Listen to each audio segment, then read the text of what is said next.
The Exorcist isn't just one of the greatest horror movies of all time, it's one of the greatest movies of all time. It combines the naturalistic documentary sensibilities of director William Friedkin with the earnestness and genuine faith of writer William Blatty, crafting a horrific movie that somehow feels grounded in reality. Even without the supernatural, it's a heart-wrenching tale of a mother watching modern medicine fail her ailing daughter and a priest battling a crisis of faith. But of course, the supernatural is present, slowly shifting the genre from drama to horror, a cinematic trick that few movies can pull off. But when it's done right, the horrors become so much more effective. The movie elicited a ton of controversy upon its release, but also a ton of money, so a sequel was inevitable. In 1977, 4 years after the original, it came. The Exorcist II: The Heretic. And 50 years after the original, the world still hasn't forgotten, because we just saw the release of another sequel, The Exorcist Believer. Admittedly, I haven't seen it yet, but I'm hearing it's not great. Actually, I'm hearing it's pretty awful. But just as God provided Abraham a lamb to sacrifice in place of his son, today it is not believer who is to be judged, but in its place, the heretic. Will it be a worthy sacrifice, or will it be rejected, cast out as a movie so vile it corrupts the very soul of anyone who views it? There's only one way to find out.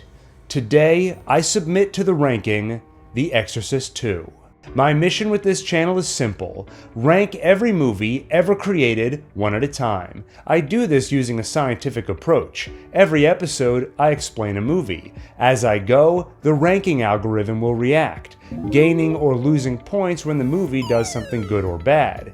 At the end of the episode, we get a precise score, so the movie can be force ranked against every other movie ever made. With that, let's not put it off any longer. Let's watch 1977's The Exorcist II. 4 years have passed since the exorcism of Regan McNeil, and now another girl is possessed in Latin America. Father Philip Lamont arrives to perform the exorcism. "Why me?" the girl asks. "I heal the sick."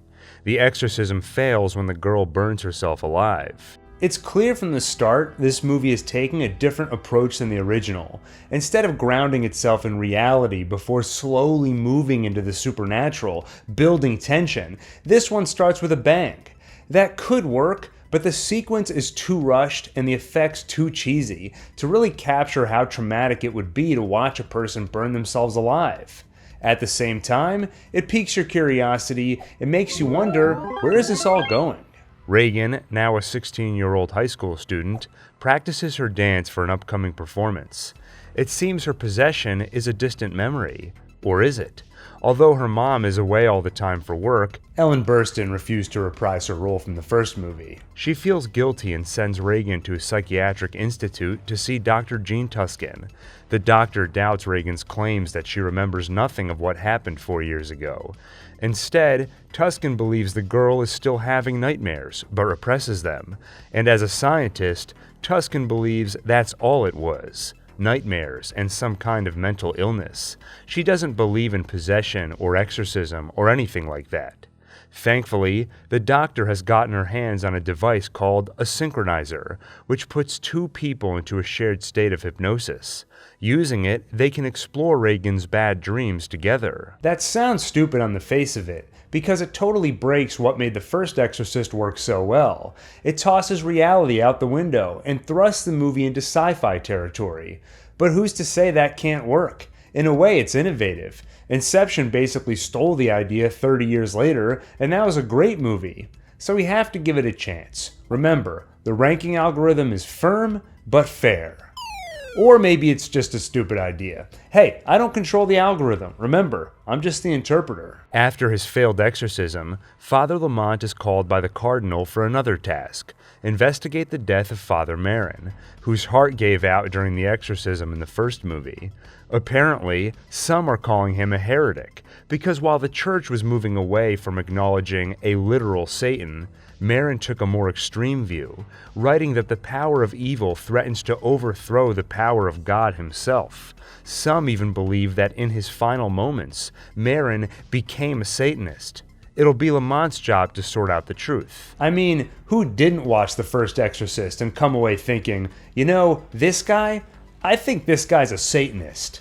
Yeah, it doesn't really ring true to the original, but you gotta take this movie on its own terms, right?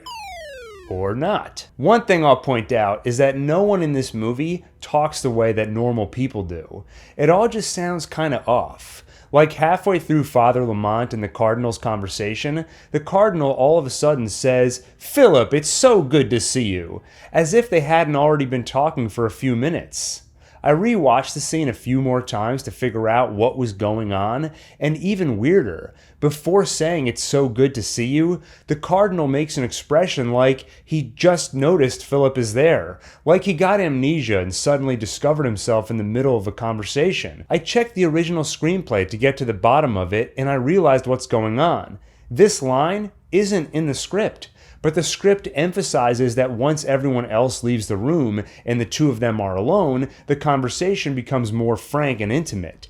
This probably could have been done subtly with good acting, but my guess is it just wasn't coming across. So instead, they ad-libbed this extra line. And then the Cardinal starts telling Lamont about how Marin's reputation is in danger. Anyway, this is probably the most thought anyone's given to this scene since 1977. Lamont is reluctant to take the job because, like Father Karras, he's having a crisis of faith. He sees evil everywhere, while God seems to have fallen silent. But the job must be done. He starts his investigation by meeting with Dr. Jean Tuscan. She's reluctant to let him question Regan because she thinks the girl is still traumatized, repressing everything that happened. She even suggests the exorcism only made things worse, and bringing it up might be so traumatic it could cause her to take her own life. But Tuscan has no idea what she's up against. So Father Lamont sets the record straight. She is not fighting mental illness. She is fighting evil, a spiritual being, alive and living, perverted and perverting, weaving its way insidiously into the very fabric of life. It's brief, but Richard Burton sells his description of evil. It's chilling, similar to Donald Pleasance's monologue about Michael Myers in Halloween, released only a year after this movie. Regan interrupts their conversation to say she'd like to try out the doctor's machine and invites Father Lamont to join them. Finally, we see the thing in action, and it looks like something out of a cheap 50s sci-fi movie. It's basically a strip of leather or plastic wrapped around their heads with a couple of wires sticking out, and the way it works is really convoluted, because to join someone in their hypnosis, you need them to hypnotize you after you've hypnotized them. Tuscan turns on a flashing light for Regan and does the classic "I need you to go deeper" thing. Then she turns on her own light, and Regan tells the doctor to go deeper. Now that they're both hypnotized, another doctor takes over and orders Regan to respond to Lamont's questions. I've always hated hypnosis scenes in movies. They almost never come off as genuine because someone will just say, "Hear my voice, go deeper." Then the person blinks and they're suddenly in a trance. It comes off as silly, and the longer the scene goes on, the more boring it becomes. Somehow, this movie finds a way to make it worse. Because of the way this device is set up, where you have to hypnotize her so she can hypnotize you so they can guide you through trance, it's like 3 hypnosis scenes in one. Lamont asks Regan what she remembers Marin doing before he died, but Tuscan's heart starts fibrillating. The other doctor wakes Regan from trance, but Tuscan is stuck. "Regan, you've got to go back," the doctor shouts. "We better go back and find her right now," like Tuscan is lost in the dreamscape or something. But Father Lamont is like, "No, give me that thing. I know where to find her." Go deeper, deeper, and now he's in trance too. Suddenly, the possessed Regan appears next to Tuscan. Then Marin is there. "She's mine, always," the demon shouts. "No," Regan shouts back. Marin's heart starts to give out, which is bad news because Tuscan's consciousness is entangled with the consciousness of Regan's repressed memory of Marin. Not to mention the demon starts squishing her heart, while Regan, well, I'm not sure what she's doing, kind of playing with the demon's hand. Lamont says, "In God's name." And just like that, Tuscan is rescued. Regan tells him to tell Tuscan that she will not remember, and he does. Then they wake up. I can't emphasize enough how bad this scene is. Not only do we get yet another hypnosis with Father Lamont, but everything in this scene. Tusken squirming around with a magic machine wrapped around her head.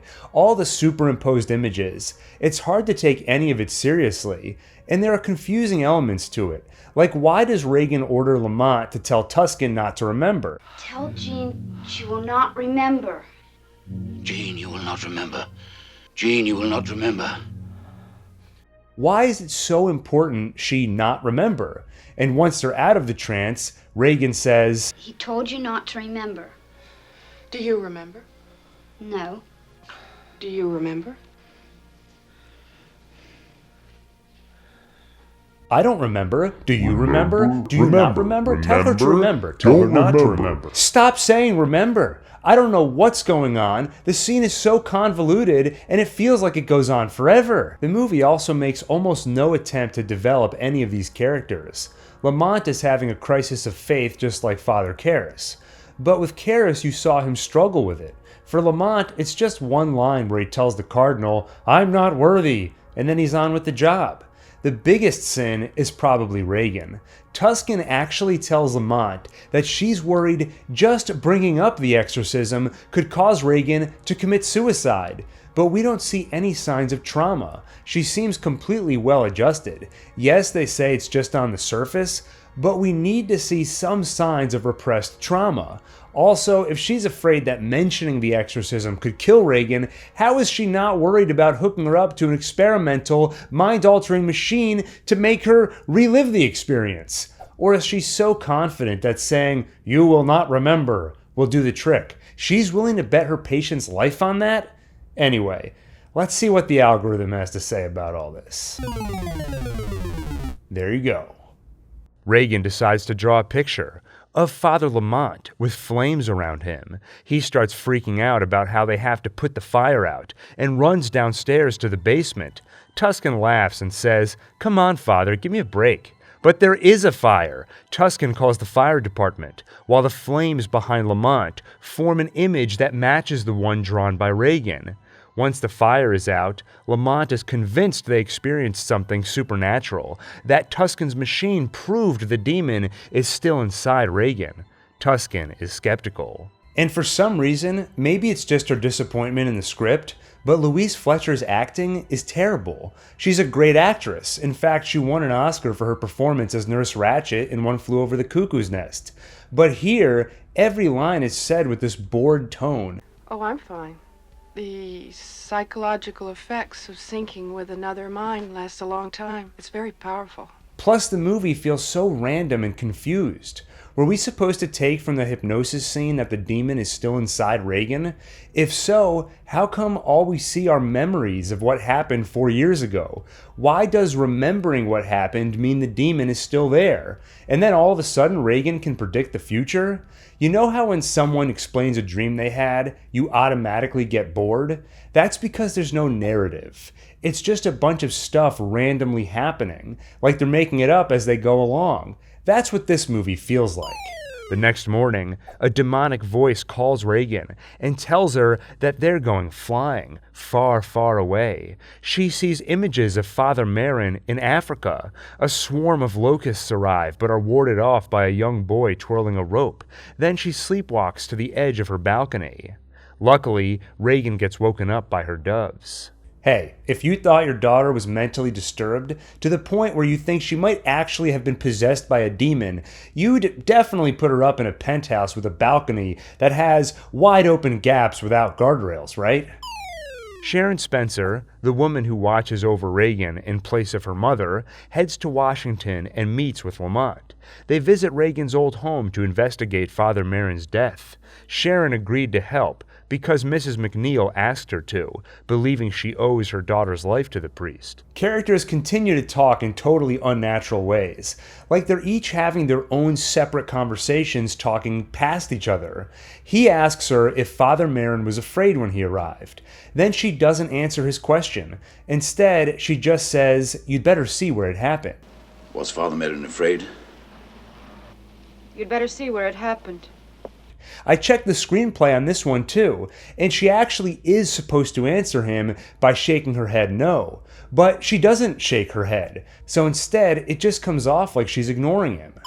In the bedroom, Lamont prays for Father Merrin. Now, when someone says, "You better see this," like she says, "You better see where it happened," that usually implies there's something specific they have in mind that you need to see. So what does Lamont find in the bedroom?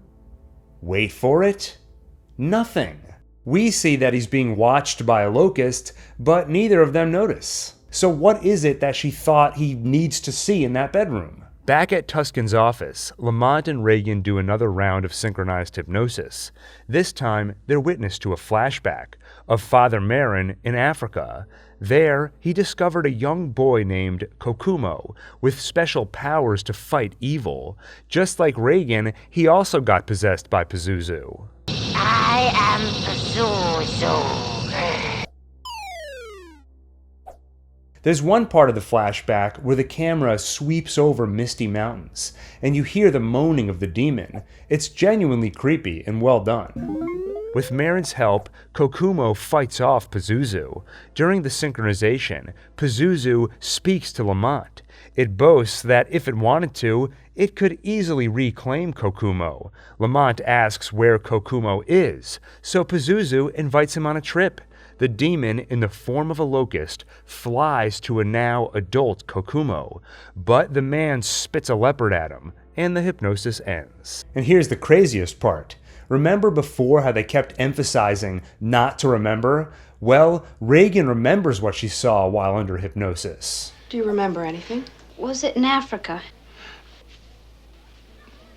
But you weren't supposed to remember anything. I know. It seems Kokumo isn't the only one with special powers, because afterward, Reagan is able to cure one of Dr. Tuscan's patients, a girl who until now has been unable to speak. As a plot development, it feels a little random, even though it was technically set up earlier. The girl in the opening said she could heal people. With her and Kokumo, you start to realize that Pazuzu is targeting people with special abilities. And the moment is actually somewhat touching, and it's helped by some great score by Ennio Morricone. But then the girl asks what's wrong with Reagan, and she explains, I was possessed by a demon. Oh, it's okay. He's gone. "Oh, it's okay. I was just possessed by a demon. Don't worry about it." Now, Dr. Tuscan, as a woman of science with a keen interest in the mind, this must be a shocking development for her. Reagan just cured a girl seemingly telepathically. You know, Reagan, it's really very dangerous to fool around with other people's heads. Please don't try anything like that again. At least until you're... Until what? Well, until you're older. That's her reaction. Like I said before, she just seems really bored by everything in this movie. After Reagan leaves, Lamont bemoans that Pazuzu is preventing her achieving her full power. Later, Reagan finds Lamont at a museum and asks him if priests believe in ESP. Some do, he explains. One even believed that one day, all of humanity would connect through mental telepathy into a world mind. Merrin thought it would happen very soon, with modern scientific research. But if it happens before we are ready, we may find ourselves pointing in the wrong direction, toward Satan. What is he talking about? What is this movie even about? It seemed like Reagan was in danger because Pazuzu was still inside her, which kind of undoes the entire point of the first movie, but take the movie on its own terms. But now it turns out Reagan is a healer, but she could be an even better healer, and also tell the future, remember the fire thing, but also there might be a satanic world mind soon.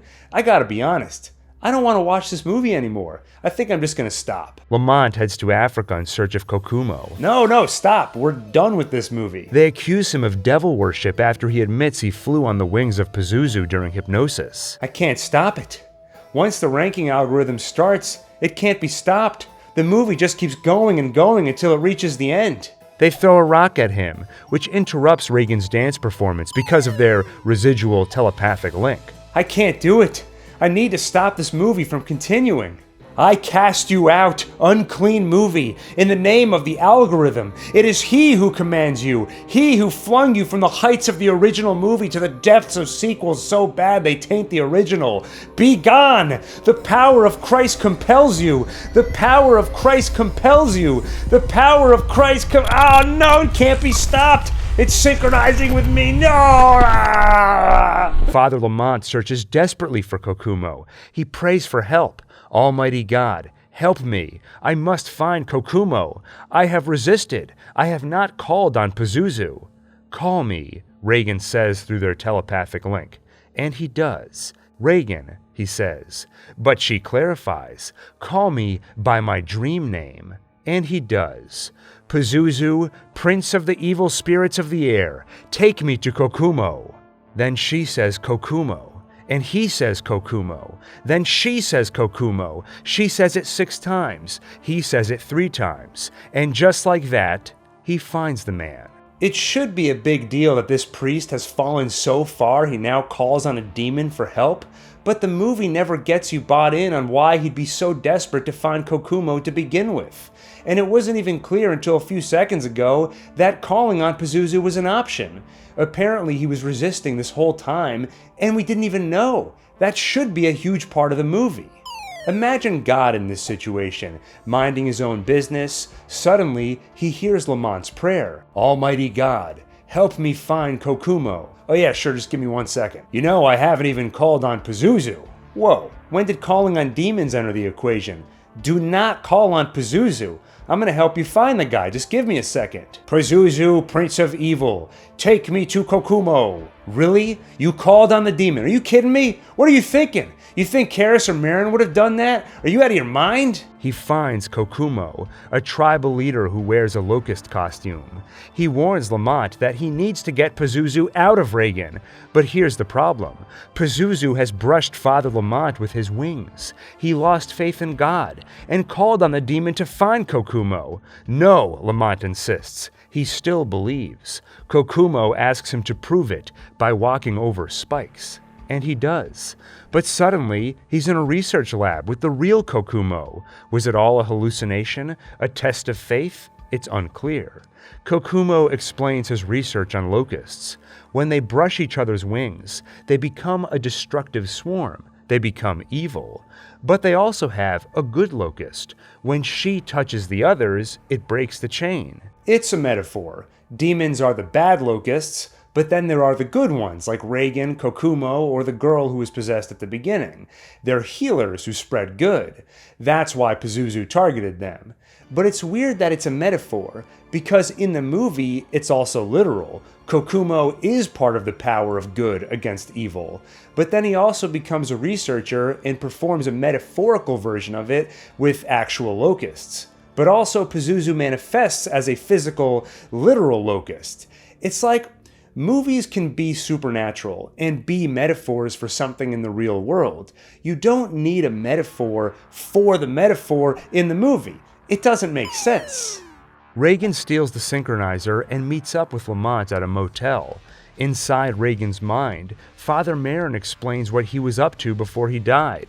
Kokumo and others like him, people with powers, began to appear in the world. He found these people where he could and tried to protect them against evil. So Satan retaliated. He sent Pazuzu to destroy their goodness. Marin tells Father Lamont to take his place and protect Reagan.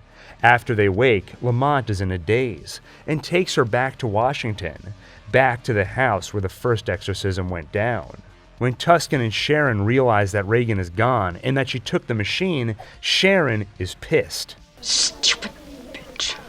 She leaves with Dr. Tuscan to go after them, and there's this cool shot of their plane flying through the clouds. Lamont and Reagan reach the house, while Sharon and Tuscan pull up outside. It's time for the big showdown. They're attacked by a swarm of locusts, crashing Sharon in the doctor's car. Sharon, possessed by the demon, lights herself on fire. In Reagan's bedroom, Pazuzu manifests physically as a second Reagan. Remember the first exorcism? The psychological battle with Father Karras questioning his own faith? Hearing the voice of his late mother whose death he blames himself for? You know what I call that? boring. Lame. Save it for your therapist. Right now, we're fighting goddamn demons. Lamont knows how to get it done. He strangles her, punches her, the house starts falling apart, locusts swarm over the US Capitol, but he keeps punching, and then he rips her fucking heart out with his bare hands. That's how you perform a goddamn exorcism. And Reagan's okay, by the way. Remember, she split in two. There was the good Reagan and the bad Reagan. Once the wings have brushed you, you're mine forever. But it's not over yet. There are still those locusts around. Reagan dances and twirls around, just like Kokumo taught her, and the bad locusts turn good. Evil is vanquished. But something feels off. I feel, I don't know, like I've been brushed by the wings of Pazuzu. I know what it is. You see, it's just like the locusts. There are good movies and bad movies. And when the bad movies come together, they become an evil swarm. This movie is the bad locust. It's pure evil. It was never meant to be seen by man. This is the kind of movie demons watch in hell. What have I done? What have I unleashed on the world? My only hope is to keep ranking movies. I have to find the Kokumo of movies. I have to find the good locust, the perfect movie, the one that scores 100%. And only then will I be cured of this evil. So make sure to like, subscribe, and hit the bell icon as I continue my search, feeding more movies into the algorithm.